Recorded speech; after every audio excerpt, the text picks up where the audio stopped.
Hey there, let's talk about the recession. When is it coming? When's it going to hit us? What's going to happen? What do I need to prepare for? All the things. So, first things first, recession is not like a shutdown. So, your business is not going to be silent and dormant. You're still going to have business. And chances are you're going to have the same business that you always had.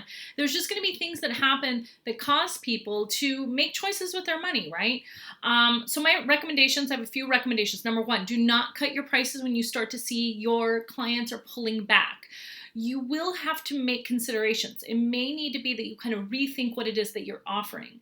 I want you to be thinking about like adding, bonuses or things like that, or revisiting your services. If you're a wedding planner that's only offered full scale planning, you may need to go back to the drawing board and see, hey, is there an entry level service that some of the clients that are saying no will need to come back into? So don't chop your prices, don't discount, don't change your strategy for your pricing. That's a marketing strategy. And once things get back on track, it's hard to kind of pick up, okay? The second thing I want you to be doing is squirreling away money, right? And I think we've kind of been doing that since COVID. A lot of us have been nervous. So what I want you to be thinking about is if your business were to lose 10 to 20% of its income that you made last year. So let's say your income, your sales were $1 million last year. I want you to be thinking about if you lost 10 to 20%, which is $100,000 to $200,000, would you have that cash saved in your bank account? Okay. And the reason why is that's what tends to happen. You just have less sales. Maybe people are spending less or they're going for more entry level services. It doesn't mean that your sales go away completely, but if you had $1 million business, it may mean that you're doing $900,000 or $800,000 in sales, right? And so you want to be able to bridge that gap, right? Like the gap between $800 and $1 million.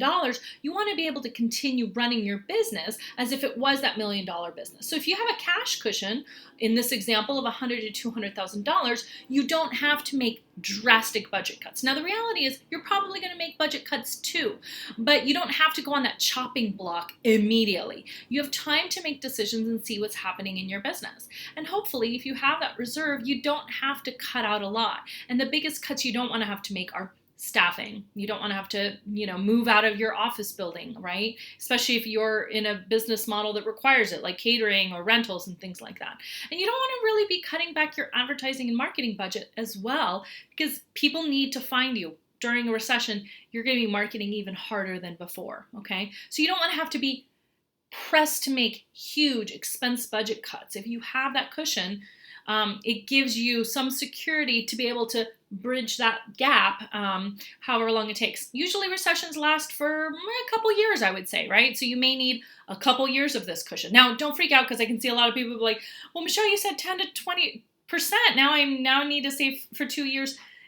Little baby steps, right? Start trying to save for that 10% first, right? So in that $1 million example, I would tell a business, try to have $100,000 in savings, working your way up to maybe $200,000. Even if you don't get there 100%, you're going to be better protected over, the long run, and you're going to be okay. Like I said, you'll also make some budget cuts as well. So that's how you can kind of protect yourself from the impending recession that we're going to be seeing here in the next, who knows, is it going to hit us in the next 6 months, in the next 12 months, in the next 24 months? It will happen in waves. So you'll start to feel probably some of it in 2023 with a bigger constriction feeling in 2024. So you've got time to plan for this. Reach out if you need any help with your financial strategy and preparing for this.